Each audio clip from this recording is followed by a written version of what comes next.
Yeah, I was saying to Ken, I've had like 5 or 6 days of hard racing or hard riding, Yeah, so the cumulative fatigue has got to me.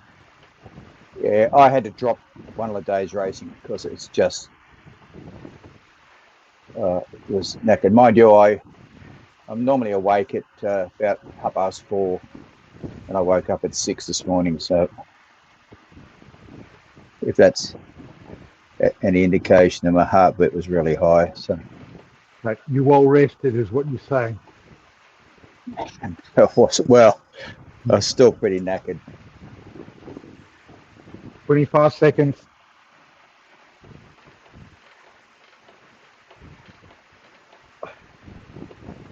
Aren't we supposed to be in some special kit? Not on this one. Right. Okay. 10 seconds.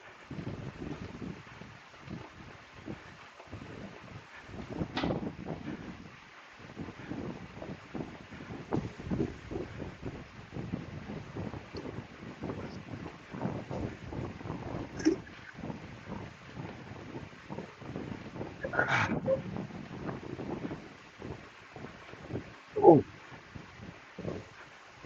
yeah, I think that's my sprint for the day.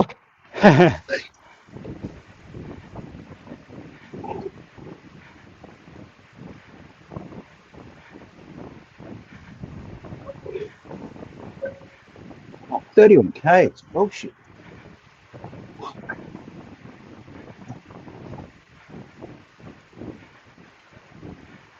Yeah, I was crunching the numbers just before we started.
I don't know about you, Ken, but I feel like I'm going uphill the whole time.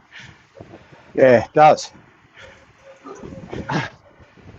I know it's an optical illusion, but yeah. Feels very heavy. Just a bit.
Ah.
Sorry, no, I'm not doing much work here.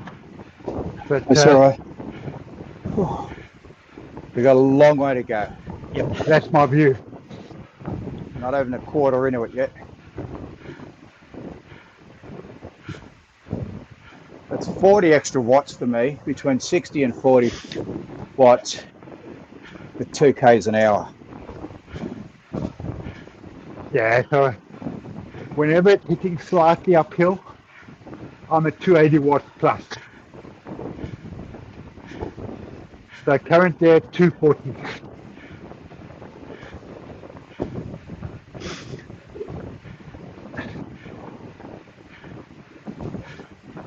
That's somewhere between Right.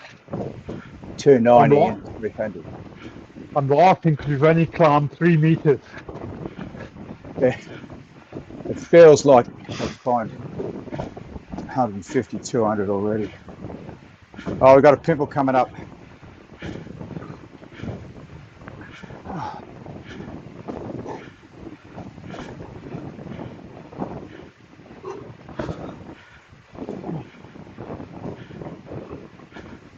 Might double that climb up 4 meters now.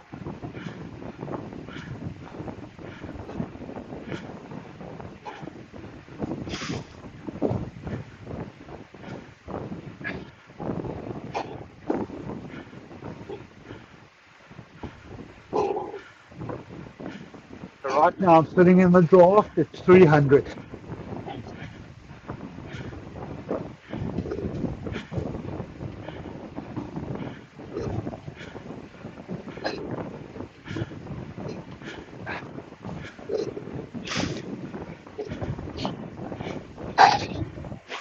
Okay, quarter of the way. Well,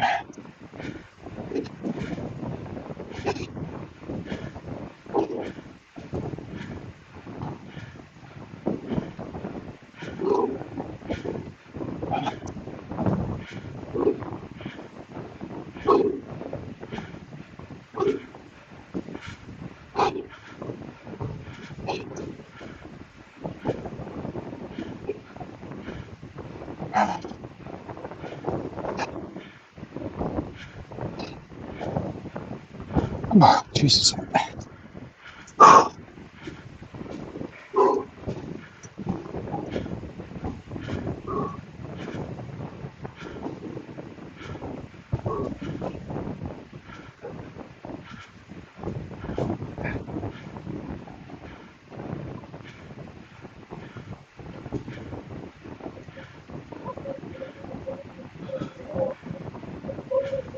You on, Barry? Yeah, I'm good. Ken, Don't forget to drink. we're on. Yeah, we're just soft pedaling.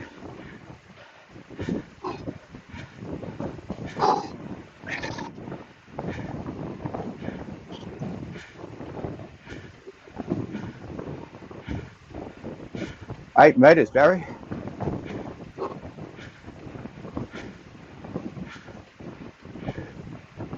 Gee whiz. Perfect day for you and Marco. Damn right.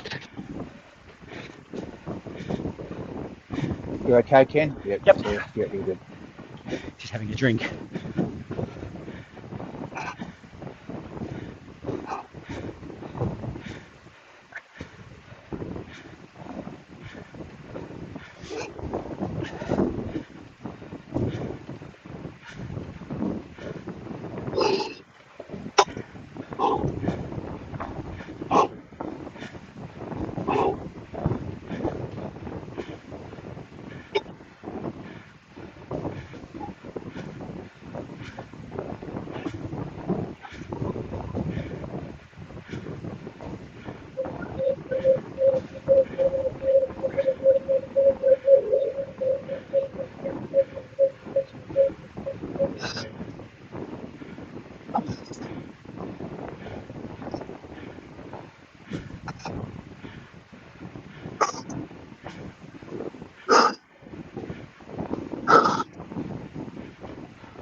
You in the slipstream, Barry? No, not at all. Okay, hold it. It's backing off. Almost back. 10, 9, 8, 7, 6, and I'm back.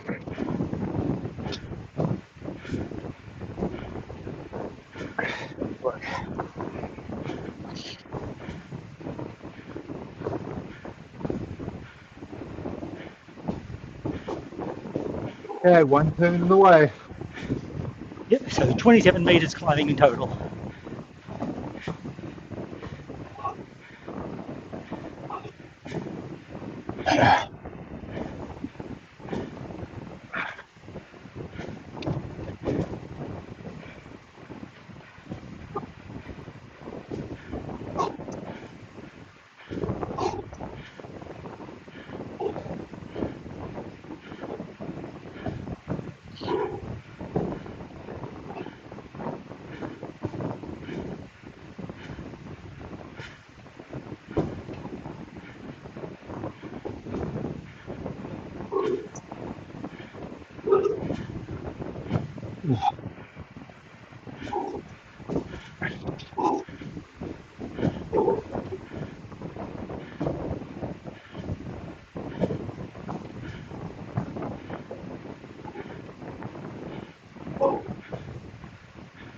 Backing.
Good work, Ken.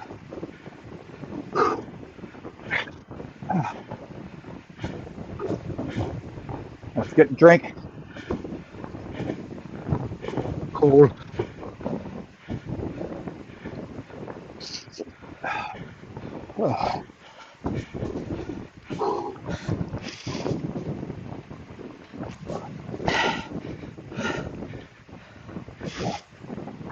I'm getting overrun by your mates at work, Barry. There's two of them there now. Who's my mate? South Afrikaners. So I missed that guy now? South Afrikaners. Oh yeah. Lots coming across.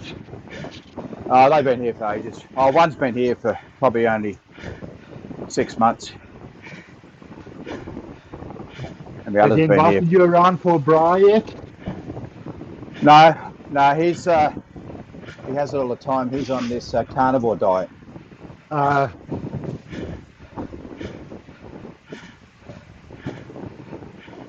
And the other one, he's tied up. I was going to say it's Bitcoin, but it's not that. Who's the mob? Who's the beef jerky mob? Who's that? Beef jerky, biltong. Yeah, he's tied up with that. Oh, his missus is. What happened to your SAS, mate? What's happened to my what? Remember that guy that was with us for a while that was in the SAS? Oh, Mickey Slim, I don't know what's happened to him. He's given up the bike. He's gone to his own little well, he still rides with Scotty. But he goes, like all of the military people, he goes in and out of his dealing with his demons periods. Yeah. But he's I think he couldn't commit to the riding and just wanted to do his own little thing. So yeah. So he used to swing along to living life.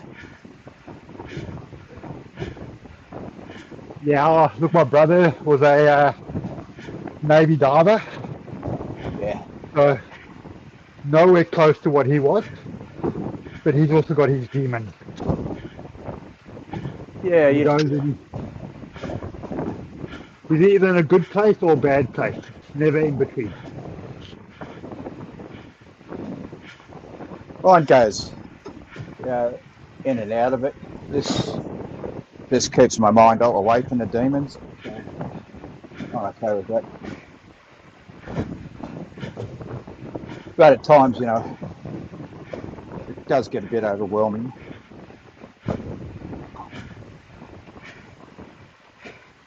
But it's sort of, to me, just coming on here and chatting with people just seems to help a bit. The missus doesn't seem to understand, but I think she's happy if I'm out here.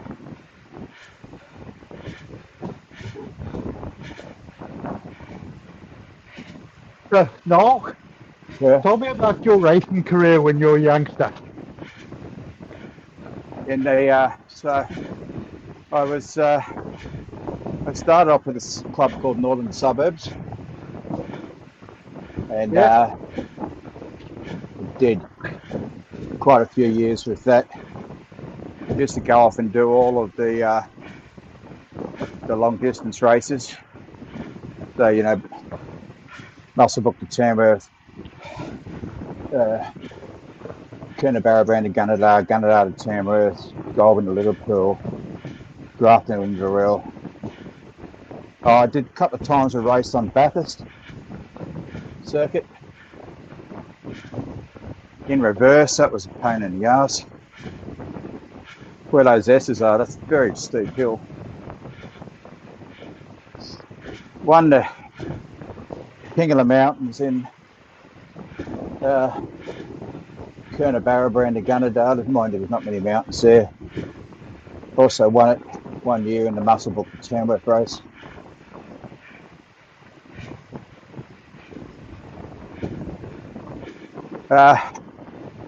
But I was mainly a domestic for the club because we had some really good riders. They were trying to make the Australian team, so it was pretty stiff competition. And that's probably in the years that there was just a lot of depth. So that would have been in the 80s. 80s and 90s and 2000s, I rode. Then when Luke was probably 8 or something, just couldn't get the time. He'd started all his sports, and so it was that and sailing. The sailing career was taking off pretty strong at that stage.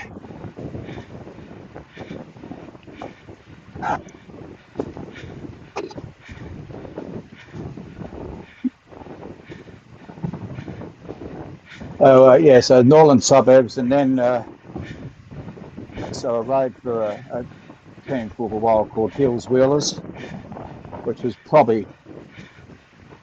an amateur club, but it was set up like professionals. So we were used to get the bikes from the pros from the year before. So TI Rally was Hills Wheelers TI Rally. And you get the bikes from the pros from the year before. I still ride a Team TI Rally one now as my bike on my stationary bike.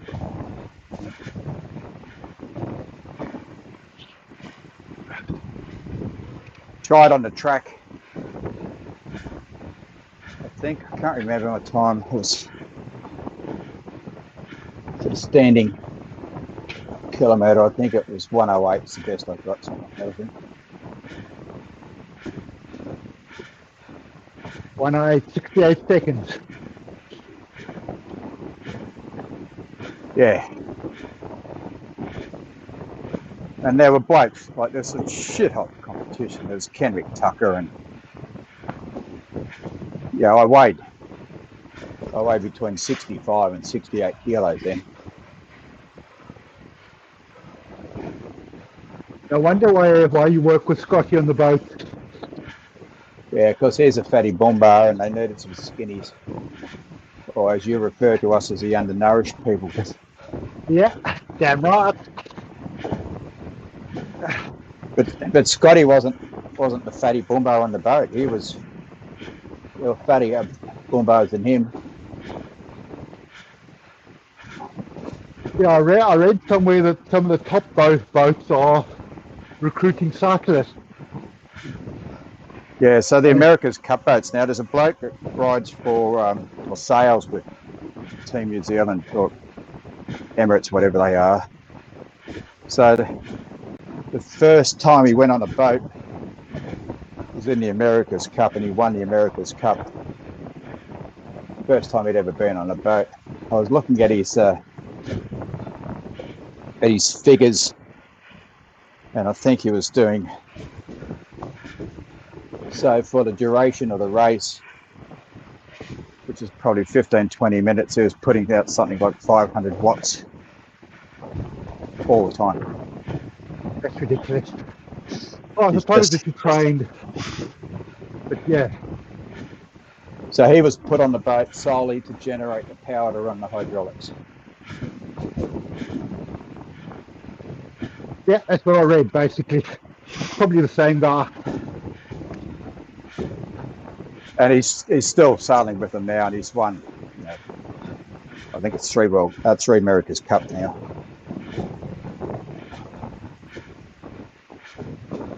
Was a good drink. Bloody pool of sweat here already. And I'm deliberately wearing long sleeves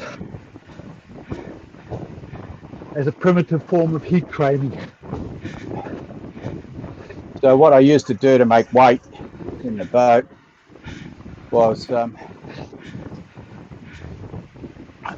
on the morning that we had to weigh in, you'd have a cup of coffee, and that was it until weigh-in time. And at lunchtime, I'd put on 2 or 3 jumpers and have a plastic bag over the first jumper, just to keep all the sweat in, and the first jumper would absorb all of the sweat. So no drinking, which is the same when I was boxing. We used to do that as well. And then you'd do that, hop in the car to go to the weigh-in, have the heater on the full bore, sweat, just that pool of sweat on the floor of the car. When you'd arrive, you go and weigh in, and you drink probably 3 or 4 litres of water after you weigh in. Have a big bowl of pasta. Yeah, have a big bowl of pasta. I remember I came home one night and Fiona goes, "Oh, yeah, dinner's on the oven." So Grace does this massive lasagna. So I ate it all. And then she comes back and she goes, Where's the rest of the lasagna?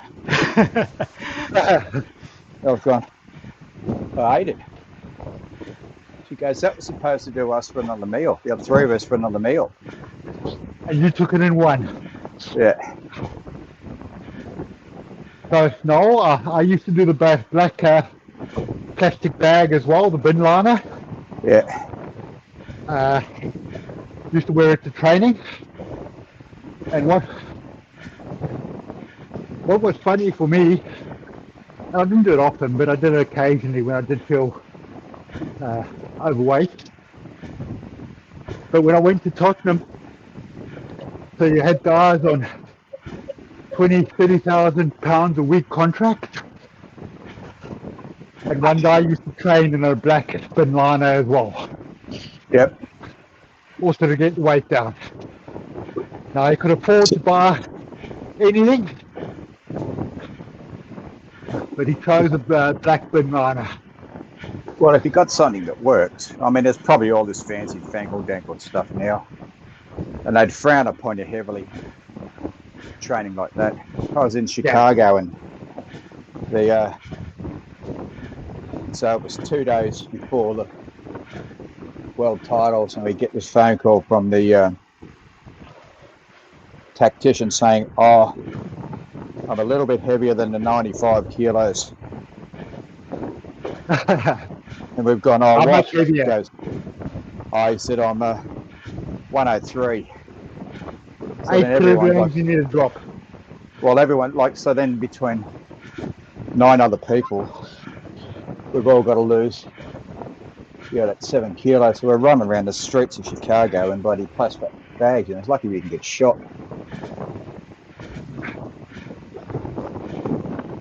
Yeah, I can tell you now that probably 2 or 3 years later, they would not have permitted it at Tottenham because it's Okay, but if you do it all the time, and look, it's probably not good for you, dehydrating yourself, but I grew up in the era where nobody took a drink bottle with them. Yeah. You drank out of a tap if you were thirsty, and most times you just, that typical young kid, you just run around all day, not drink anything. Yeah, I grew up in that as well. South Africa at that stage was way behind the scientific type approach, and we'd play rugby matches, and we'd allow a little bit of water at half time, and that was it. Yeah, well, we'd only ever have, as a pup, you'd only ever get an orange, a quarter of an orange. You'd never get a drink. Nobody ever did that. It was weak. You probably find that, you have a look at them now, and their water bottles are got a certain amount of carbohydrates, and they've got to have, I forget how much it is, so many grams of protein per kilowatt of body weight. And they've got it, they have it all the time, and as soon as they finish, they're straight on to rehydrating, carbo loading straight away.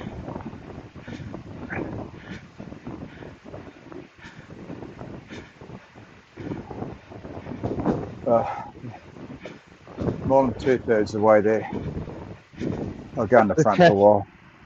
The chat has done me good. We've dropped off a bit too, so we're down 38. We've dropped a whole K off our average speed. It's because we're going uphill.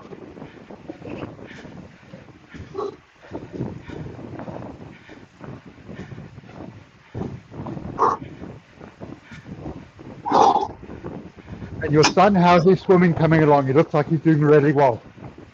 They're going down to South Australia.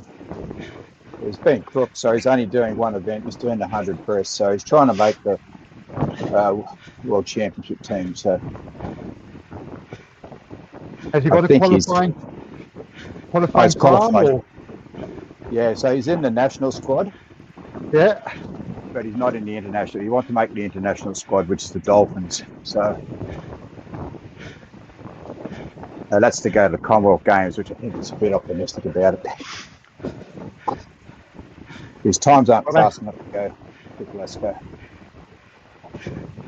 Got to have a target. But every time he swims, he does a PB of 1 to 2 seconds. So he went to Queensland for the age championships and sort of 2 seconds PB. So then he swims in the Opens and reduces it by another PB. I think he finished. So it's fourth, I think he got there. And there's only one other bloke in his division. So when they swim in Australia, all of the multi-class swimmers all swim together. Yeah. And they've got their times, and it's a weird setup. So you get so many points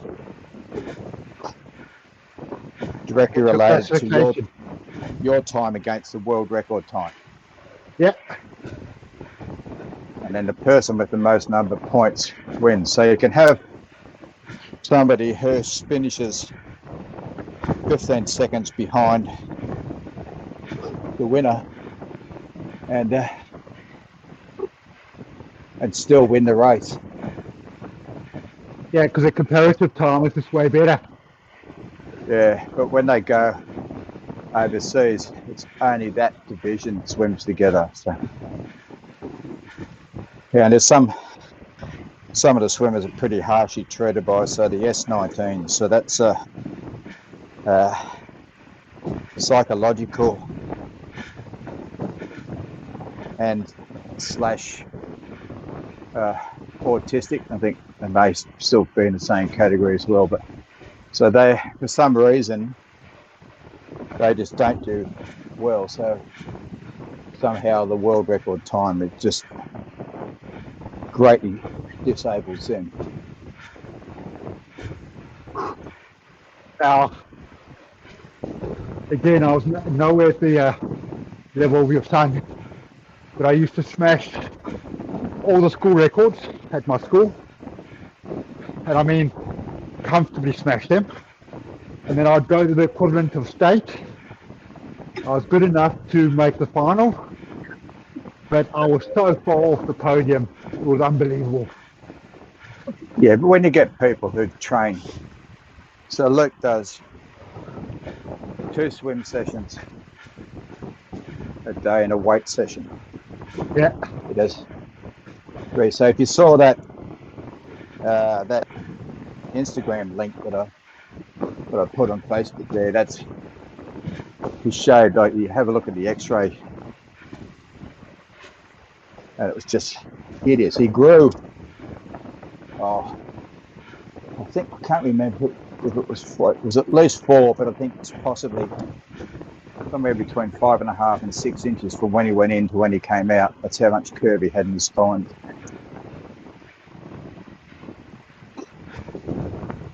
Yeah, now in my day, I had 2 sessions a week. Yeah.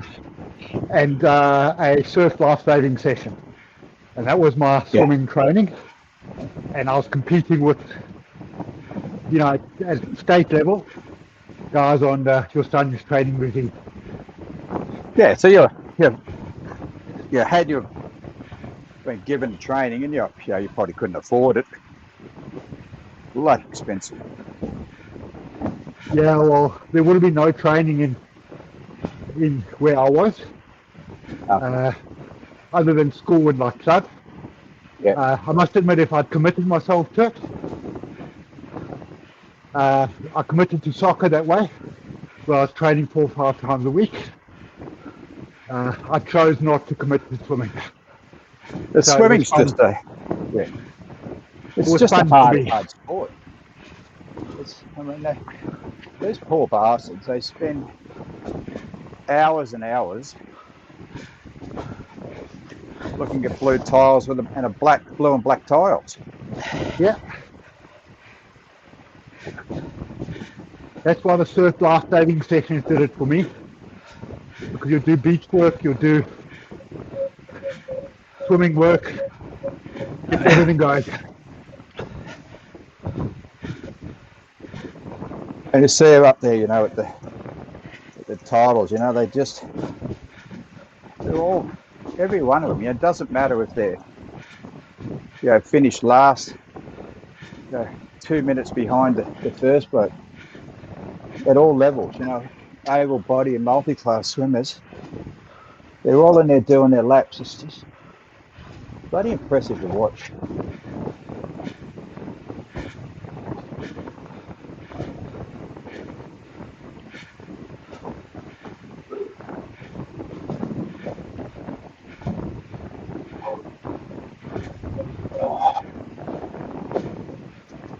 Yeah, I remember those days. Now, my brothers weren't swimming a bit more than me, but in the middle of the winter, going for a 6 o'clock session in an open pool. Yeah, Luke still does that now. At least it's heated, but it's open pools. And we've just had a bucket load of rain up here. He's saying that the pool the other day was really cold. How far back are you, Barry? 10 meters.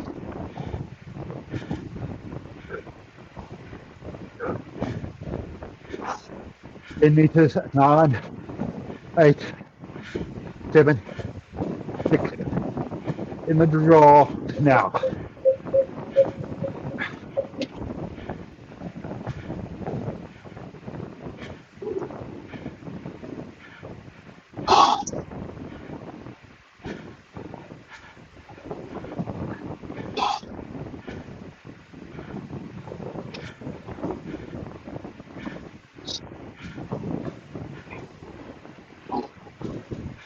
Oh, just too far ahead.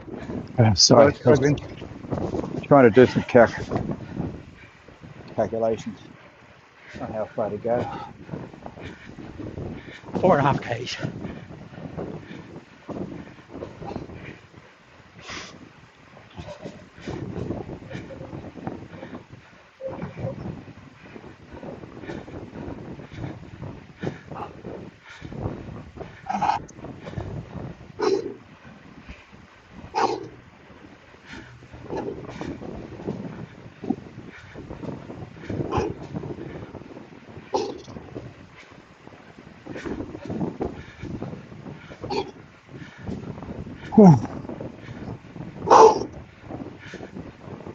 So you paid to play with Tottenham?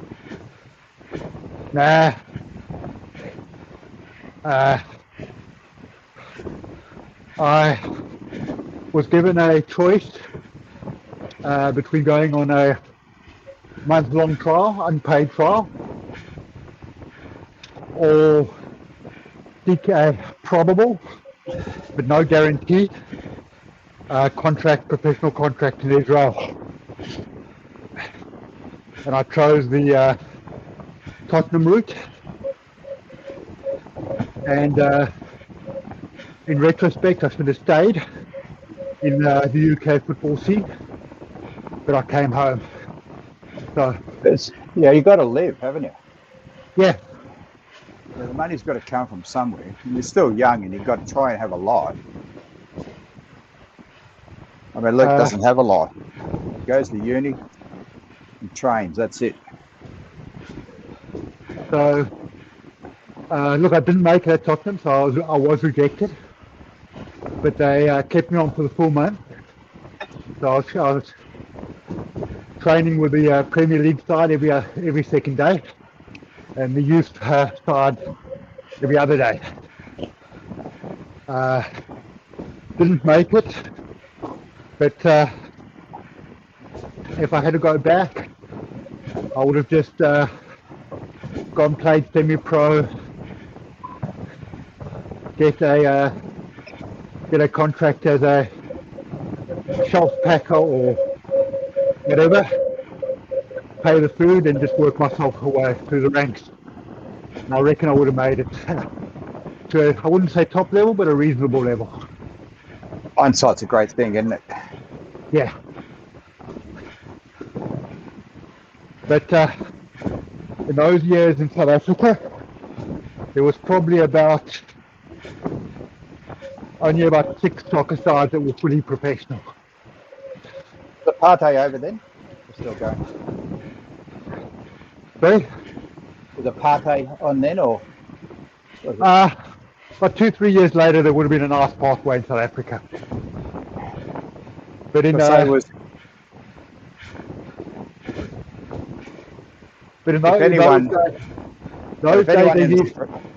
go on, you go. Yeah, in South Africa in those days, unless you played for the top 6 sides, the sides would give you like 8-month contracts. We're just holding for Barry, Ken. Okay. So you would play for the season, and then they'd release you. So there was just no pathway. Because I know if the cricket side, you know, they weren't allowed, if they went to South Africa, they got banned from playing in the Australian team, and same in the union. Yeah, no, look, I had a British passport, a UK passport, so I had lots of flexibility. So you're a UK citizen as well? Yeah, I am. So is that because you've got grandparents over there? My father is English. Right. He was born in the UK and he immigrated to South Africa. Okay, I'm under pressure here. Yeah, Holding. 38. What have we got? 1.8 to go. Sorry.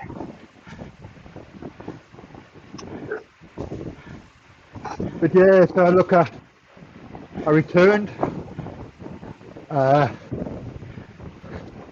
was in the equivalent sporting environment as Tasmania. We have to wait for Ken now. So I was in the middle of nowhere. And like Australia, it was very political. You know, so if you picked one coach off, you wouldn't get a look in. But if you kept one other coach happy. So about 2 or 3 years later, I was picked for the South African under-23 side. The same year, I was not even picked for the equivalent of the state side. Yeah, bloody politics. It's just, you know. And I was a goalkeeper. The goalkeeper that was picked for the state side was the second choice goalkeeper at the club, but I was the first choice.